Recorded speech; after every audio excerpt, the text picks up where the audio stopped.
Ladies and gentlemen, usually for defamation suits, you have to prove financial hardship or economic financial damages, a monetary amount that you've lost. In addition to that, there's a First Amendment issue in Fox News' lawsuit that should have protected Fox News. I will explain exactly why they could very well be heading towards bankruptcy. It's not Trump's fault, even though I put Trump is sending them to bankruptcy. It's actually not Trump's fault. It's their response to former President Trump or President Trump when he was in office. Number one, I'll be clear and concise this video. I tried to address this in a prior video segment, but I'll be clear and concise. Number one, they do not fully back Trump.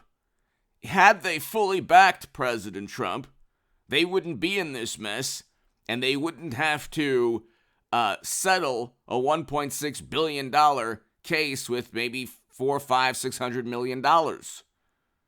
So the company suing them is getting $600 million simply because Fox News decided to act in the same, acted in a similar manner to MSNBC and CNN and others pertaining to Trump and Russia and Trump and devouring democracy. Trump was never a Russian operative. That never, ever happened. Yet, former President Trump wasn't successful in suing all the people that tried to defame him because the government got involved.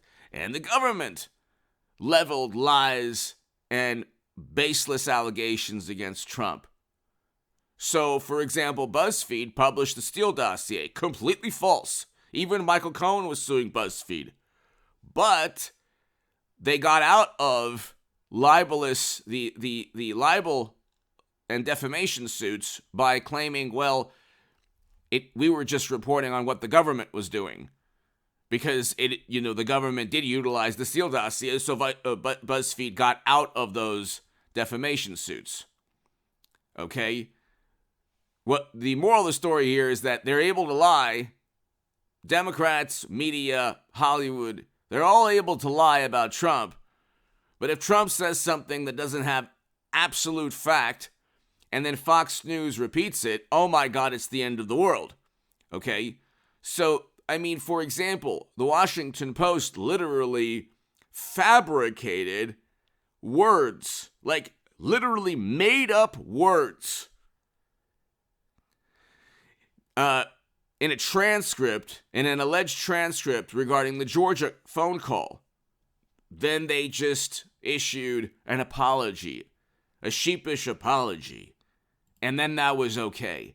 So the initial transcript was just completely fabricated to make Trump look really bad, as if he committed a crime. My point here is that you have too many never-Trumpers. You cannot cater to never-Trumpers at Fox News and people who support President Trump. It won't work because you're not going to go all in and utilize the First Amendment.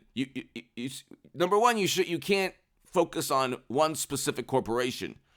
But with Fox News, you probably should. The one thing Democrats didn't do is focus on one specific corporation. But with Fox News, what they did was they didn't really embrace the suspicion behind what took place. If it was just suspicion, innuendo, if it was just exactly how MSNBC, CNN, all of the other networks treated Trump, if they had embraced that style of quote-unquote journalism, they wouldn't have to settle now, because it would be only a free speech issue. What happened is you have too many people at Fox that didn't like Trump. You had Chris Wallace, Brett Baer, and that's not their fault, but I'm saying you didn't have an MSNBC, CNN type of media apparatus that protects from defamation and libel. A big part of the reason is that government is also after Trump, and they could just fall back and say government. But they can say, well, we're just repeating what the government is saying. But the issue is that they do investigative journal, like the CNNs and MSNBCs of the world will go all in. They'll claim to have done investigative journalism, and what passes as investigative journalism is an obsession taking little bits and pieces completely out of context, but that's called journalism. That's called investigative journalism on the left. So the Steele dossier, for example, was praised. It was completely fabricated nonsense, but you had one publication trying to, spending money on private investigators to see if it was true. They kept publishing articles. Well, some of it is true. They kept building a story that didn't exist, thus shielding themselves also from potential lawsuits. Fox News didn't do that.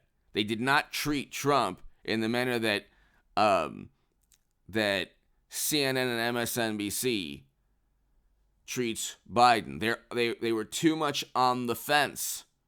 You could say, well, Trump's claims were lies. So, okay, Adam Schiff did not tell the truth at all regarding Trump and the Kremlin.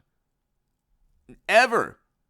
He just repeated what the government oftentimes the government came out initially, made an initial assessment, did not back it up, and then Democrats ran with it for 7 years now.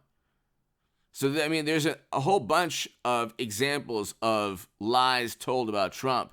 Hit subscribe to this channel right now, ladies and gentlemen.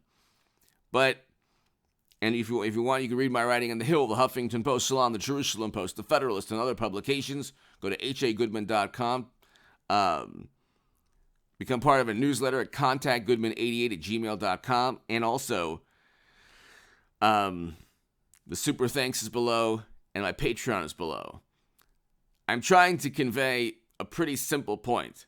Okay, if Fox News wants to prevent this type of endless, if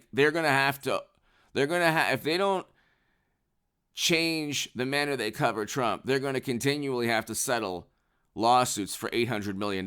They will go bankrupt. They have to go all in on Trump. They have to back him 100% the way Democrats back lies told by CNN and MSNBC against Trump and for Biden and Hillary. And I think Hillary Clinton will be the 24 nominee. But you might say, that makes no sense. Why would Fox News back lies?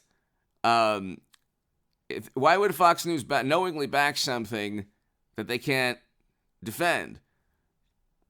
That's a whole other story. But that's what MSNBC and CNN do. That's what the Washington Post, Times, New Yorker, Atlantic, that's what they all say, the same thing all at once. And then they create this world where suspicion is warranted if they all say the same thing at once. They have continuously lied about Trump. They have continuously stated that he was an operative, or that he tried to foment violence, or that none of this is true, or that he tried to overturn democracy in Georgia. None of this is true. That's why they had to actually fabricate an indictment. That's why they had to fabricate an indictment in New York. They couldn't even find a crime. But if you're catering to never Trumpers, there's no federal crime. The FEC didn't find Trump. So, and every legal scholar from Alan Dershowitz to Jonathan Turley has said that the indictment's complete nonsense.